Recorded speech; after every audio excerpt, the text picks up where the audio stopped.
if someone knocks that lamp and the filament does go, and eventually they do wear out and they do pop, when that filament pops, there will be a tiny little spike of current, because as the filament breaks, the current in the filament is trying to jump across that gap where it's broken. And there'll be a sudden rush of current to try and jump across through that gap. And it will trip the RCD, because the RCD says, whoa, hang on a moment, I'm not expecting that, you know. Should be driving at 30 mile an hour. You've gone down the road at 40 mile an hour. Fucking speed camera, flash, that's it. Okay, and that's how they operate. They do operate in technically slightly more detailed than that, but that's basically how they operate. They're monitoring, they're going, that's fine. And we all know the difference between the types, yeah? Type B and Type C are the most common types of breakers we use, aren't they? Type B is standard, right? Type C we use for motors. Because if you've got an MCB and it's a Type C and it's 42 amp, right? And your motor has a starting current of 44 amps, but a run current of 30 amps. When it's running, the MCB is not going to trip. But every time you press start, it's going to go over 42 amps, so it's going to trip. Well, Type C says, no, that's all right. That's allowed, because we know in a split second that will drop down. So that's allowed, so it'll accept that. That's all a Type C does. You've got Type A's now. Anybody in their house got a socket with a USB port in them? Yeah. You charge your phones up. That circuit should be now protected with a Type A RCBO. Why? Because it's not. Because it's drawing more out of the socket. So you're plugging in your USB lead. What are you getting out of those USB ports? Tiny little voltage, what, 5.6 volts, something like that? DC. In that socket, you have now got a transformer in there. So you've got AC coming in, DC coming out. It is self, however, because it is part of the actual circuit and not a plug-in transformer, like your phone charger, right? That has to be supposed to be protected by Type A RCBO. That's the same as vehicle charging units, isn't it? Exactly. Vehicle charging units, depending on the unit you put in, is slightly different. You cannot. Basically, a vehicle charging unit is a big transformer. 230 volts in and whatever voltage you want coming out DC to charge my DC battery. You all know we can't have an AC battery, don't you? And you all know why. Yeah? No? You shook your head there. No? Right, so think of this cardboard box as my battery. Okay? I'm going to fill that up. I'm going to charge that with DC. Okay, 12 volts. Put 12 volts in, put 12 volts in, put 12 volts in. I'm now going to use that battery. I'll put my hand in. What am I going to get out? 12 volts every time. I'll try and charge it with AC. Think of the wave, 0 up to 230 and down again. Oh, 2 volts, 7 volts, 4 volts, 230 volts. I now want to use it, put my hand in. What the hell am I going to get out? It's a lottery, isn't it? I don't know what I'm going to get out. So you can't use AC for a battery. It doesn't work, because you won't get out what you're expecting. And that's very simple way. Okay? Is it all the new RCBs and RCBOs coming out now are only going to be Type A rather than Type 1? No. You'll have A, B, C, and you'll have D. You'll have E as well for medical places, things like this. They've all got different tolerances. I think when they're building new houses, they are actually installing socket outlets with USB ports on them. Yeah. And when you do that now, they have to be protected with a Type A RCBO. Yeah, have to. Because if you think, if there's a fault with DC and AC, AC's doing this, and DC's coming towards it like that, it is going to collide. At some point in that wave, it is going to hit. And there will be a mighty explosion. Car charging units, if they are not put in correct and there's a fault, it will fucking take your house out. No word of a lie, it will take your house out. Very, very dangerous. Very dangerous. There's a lot of current being put into those batteries. a lot of current. And that's why when you put a car's battery charger unit in for your electric car, you take your live and neutral and earth into the charger, okay? That earth does not go any further. You do not rely on just separation, self, right? You put an earth spike in for the DC side. If there's any fault on your car, it's going to go straight to earth. It will not jump across the self, right? The problem being is, if there's a fault on your car batteries, the current is that big, it will try and jump across that gap. And of course, that current is DC. And it's now going to fucking hit your incoming AC. And it will take your house out, trust me. Is there an alternative to an earth spike? Any other way? Well, the new ones now, the new car chargers now, you don't have to put an earth spike in. Right. Basically, what you do is you change your TNCS into a TT supply system, Right. and you put an earth spike in on the other side. Because don't forget, you've got current flowing this way to put current in there, Yeah. but because the batteries are standing there, you do get a backflow of current wanting to go back into the house, and you've Yeah. got to prevent that from happening. Right. The new ones, no, you don't have to do it. They've got built-in RCBOs built into the charger. In between the transformers, there is this built-in RCBO. Yeah. So if anything tries going the other way, it's like a one-way valve. Yeah. It won't allow it. The first ones, no. Yeah. You have to put an earth spike in. Is that the pin fault detection thing? Sorry? Is that the pin fault detection? Yes, yes, yeah. I've heard that. They're bloody good. They're good, but it just think of it as like a one-way valve. There's no way you can get anything across there. It's not just relying on the separation with inside the transformer bit. You know, they're not transformers like that charge your frigging phones up. These things are awesome. Like, you know, you think the amount of batteries you got in these electric cars. It's a hell of a lot. And a hell of a lot of current. You've only got to look at the cables that go onto the batteries. Well, look at the cable that goes onto your normal car battery. Up there, it's as bloody thick as my bloody finger. They're like 20 mil. You know, they're the size of the, well, they're easily the size of your tails in your house. And you've got 100 amp in your house, and that's only a 12-volt battery. So you can imagine the sort of current that you're expecting down those bloody cables. So, conductors, yeah, earthing conductor, main supplementary bonding, circuit protective conductors, line conductors when required.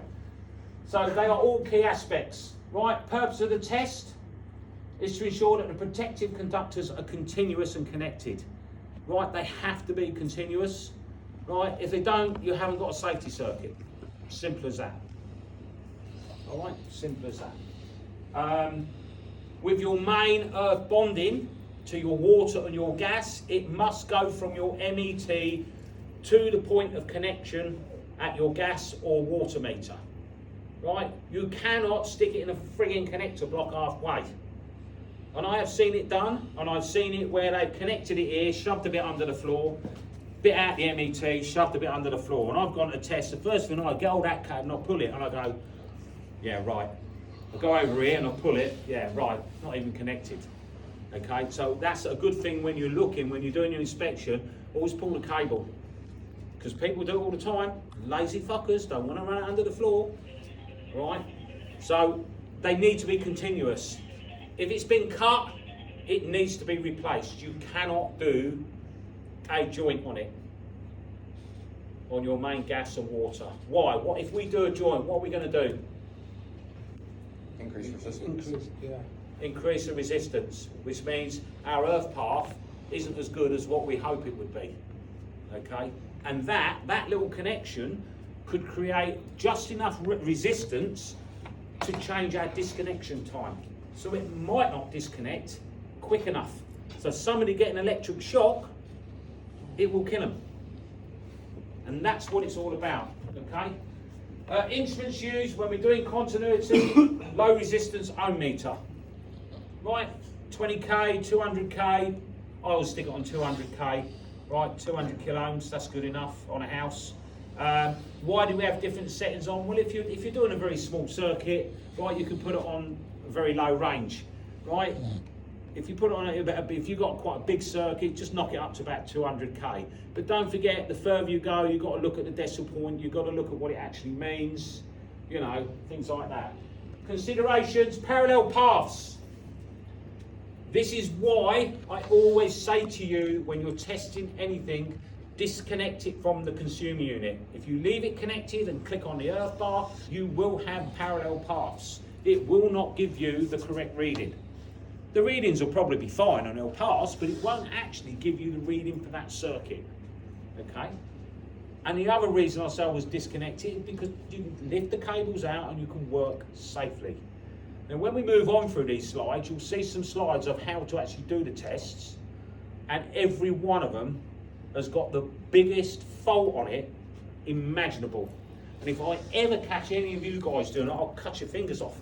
Honestly, because it is so dangerous. And yet, every book I went through and I went through 14 different books and about 11 different websites, and they all showed exactly the same picture. And I thought, isn't that brilliant? Someone's got it fucking wrong, but someone else has copied it from him. I'll write a book, I'll take the information out of this book and I'll put it in my book, and it's bloody wrong. And it's so dangerous. Even City Guilds got it wrong. I've told them God knows how many times to get these pictures off and change them. They never do. They never do. Right, so there's two main test methods, right? I don't use the term test method 1 or test method 2. I use the term cross connection and long lead. Okay, but that's what it means. Test method 1, sometimes called the temporary link. No, not temporary link, it's a cross connection. We're not linking it to anything. And you'll see in the picture why they call it a temporary link. And you do not fucking link this to anything. Okay? Test 2, called the wandering lead method. This is a proper wandering lead. Okay? You've got this, you can unroll it. Right, you get your test meter and you put your probe in there, push it in, and that just extends your lead. So you can go around, you can clip it on where you want. I very, very rarely use one of these. I don't know if this actually has a resistance on it.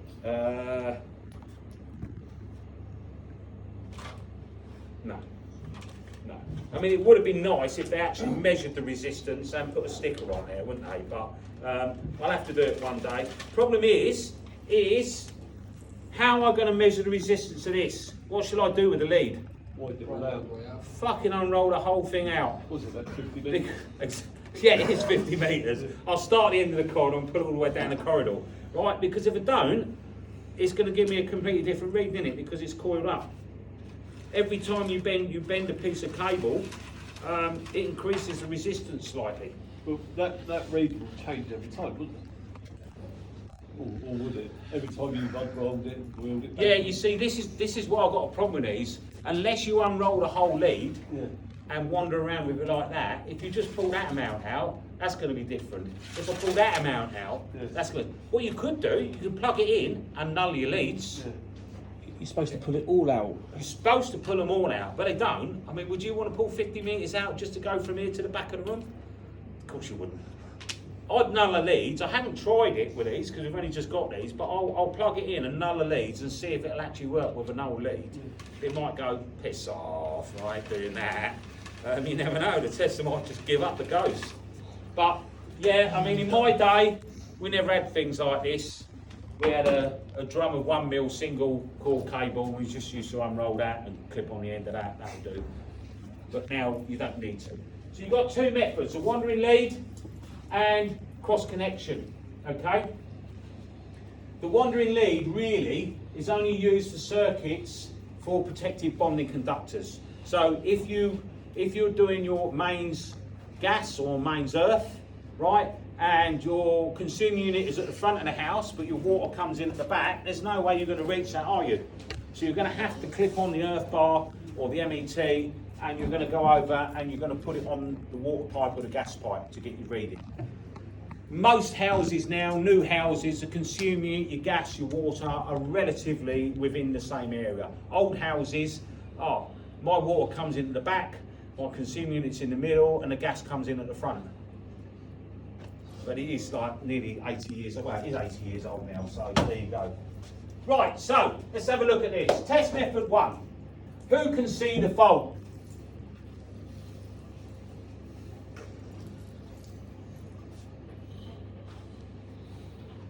You don't like the temporary link? Yes, the temporary link. Well, look what they've done. This is the earth bar. They put a fucking bit of cable from the earth bar into the top of the MCB to do a cross connection. Right? I do that. I go and do my readings. Lovely jubbly. Somebody starts talking to me about the football, or look at that lovely bird walking down there, and you are allowed to wolf whistle at them now. Right? It's law now. It's been passed. All right? Because I've done sexual harassment training, and if you've had that done, you can wolf whistle at the girls as they walk past the sides. But you've got all these distractions. You forget about that, going, yeah, I've done that. Yeah, I'll be with you. I'll just stick the cover on, bang, bang, bang, and then you turn that on. You've got live going out this circuit here. You've got it going straight to the earth bar. Right, before your RCD even trips, and in this case, there's not even a fucking RCD. Look, it's just a bloody switch. But before anything trips, mate, that's still going to literally take your hand off. That'll blow the cover off the board. It's a live to earth fault. It's a dead short.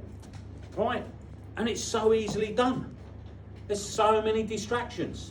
And this is why I say, when you do any tests, you take all the cables for each circuit out of the board. You test them, do all your tests, then you put them in.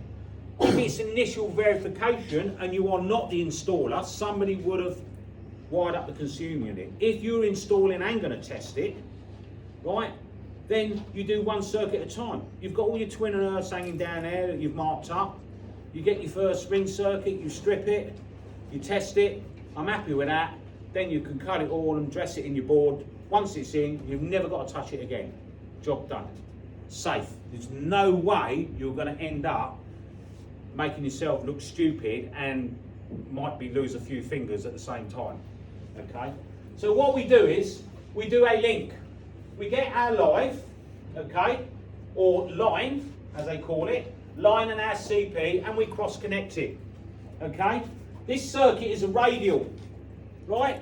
A radial. It could be a row of lights, it could be a row of sockets. Okay? And we do that connection and we go to our live and earth at each point. We get it on low ohms and we press the button and we take a reading. That is called our R1 plus R2. Okay? So I've got sockets here, on here, and what I would do, I would just, where's the ring circuit? That's the lighting, that's the ring. Right, so let's forget that, let's think of it as a radial, okay? A radial. So if I wanted to measure the resistance of just the CPC, I could go there and I could go to the furthest point on the earth and measure it, couldn't I? Well, you could do, but it's a lot easier if that's all over there, right? It's a lot easier just to put them two together. I've now made a circuit, haven't I? It's going to go down the live and back up the earth because they're connected. Okay, so if I go between the live and the earth there, and they're connected there, I'm going to get a reading, a continuity reading. Now, should that be high or low resistance? Low. Low resistance, good. Low resistance. For continuity, it must be a low reading, okay? And that means we do have continuity. We've got a road which is free of any obstructions and you can travel down it easy, okay? So low resistance, okay? The other one, the other method, I've just sort of said that really beforehand. Oh, sorry, no. Three phase, and I always bring this in because a lot of people go, well, that's single phase. Fucking hell, what about three phase? Three phase is easy. It's 3 lots of single phase. So you'll put the live, or your line one with the earth, test it, then you'll get your next line and put it with the earth, and you'll get your next line and put it with the earth. So you'll have three readings. Yeah. L1 to earth, L2 to earth, L3 to earth. That's it. There's no big... To neutral or to go to earth after that? Ah, we get to that. We get to that, yeah. Has everyone? There's who's not put it? Yeah, put your names on there. Yeah, there's no great mystery with three phase. Okay, you'll always have an earth, and you'll always have three phases. You may not have a neutral in certain three phase systems, but you'll always have an earth and you'll always have 3 phases. So when you do this, phase 1 to earth, phase 2 to earth, phase 3 to earth. 3 separate readings, okay? 3 separate readings. And on your test result sheets, you look at that and you think, how the hell am I going to put that in? Okay, well, just put circuit 1, okay, 3-phase supply to motor, okay, circuit 2, 3-phase supply to motor, circuit 3, 3-phase supply to motor. Because it's 3-phase, you've got line 1, line 2, line 3. It's going to take up 3 spaces in a distribution board, yeah? And you go along the line, you put R1, R2 in there, R1, R2 in there, R1, R2 in there. Does everybody get that? Yeah? Not different.